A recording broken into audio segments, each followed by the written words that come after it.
వన మహోత్సవ కార్యక్రమంలో భాగంగా వేములవాడ అర్బన్ మండలాలైన మార్బాక, అన్పురం, రుద్రవరం గ్రామాల్లో ప్రభుత్వ విప్ ఆది శ్రీనివాస్ మొక్కలు నాటారు.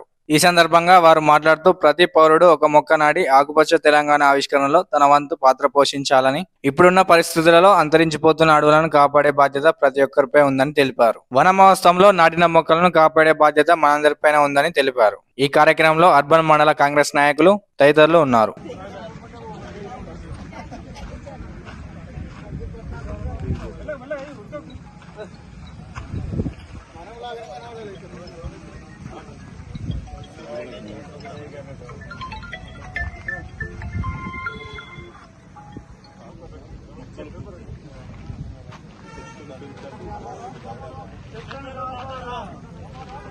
వన మహోత్సవ కార్యక్రమంలో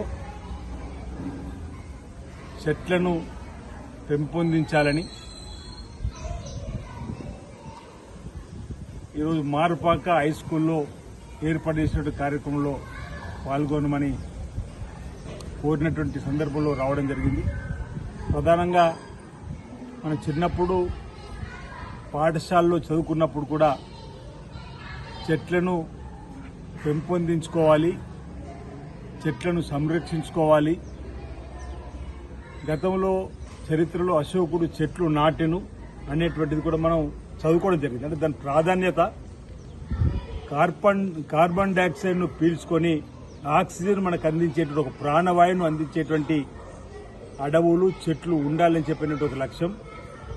చెట్లను కాపాడుకోవాల్సిన బాధ్యత, సామాజిక బాధ్యత ప్రతి ఒక్కరిదని చెప్పేటువంటి కార్యక్రమం అనేక సందర్భాల్లో చెప్తున్నప్పటికీ రైతులకు రుణమాఫీ ఏకకాలంలో చరిత్ర శాశ్వతోపేత నిర్ణయం కూడా చెప్పడం జరిగింది. వన్ టైం సెటిల్మెంట్ గతంలో 2008లో రైతులకు వన్ టైం సెటిల్మెంట్ రుణమాఫీ చేసిన పాస్ పుస్తకం విడుదలైనంటే మళ్ళీ ఎప్పుడు కాలే. గత 10 సంవత్సరాలు పావులా ఇస్తే అది మిత్తిగా పోయింది తప్ప రైతు పాస్ పుస్తకం విడుదల కాలే, కొత్తగా రుణం పొందాలి.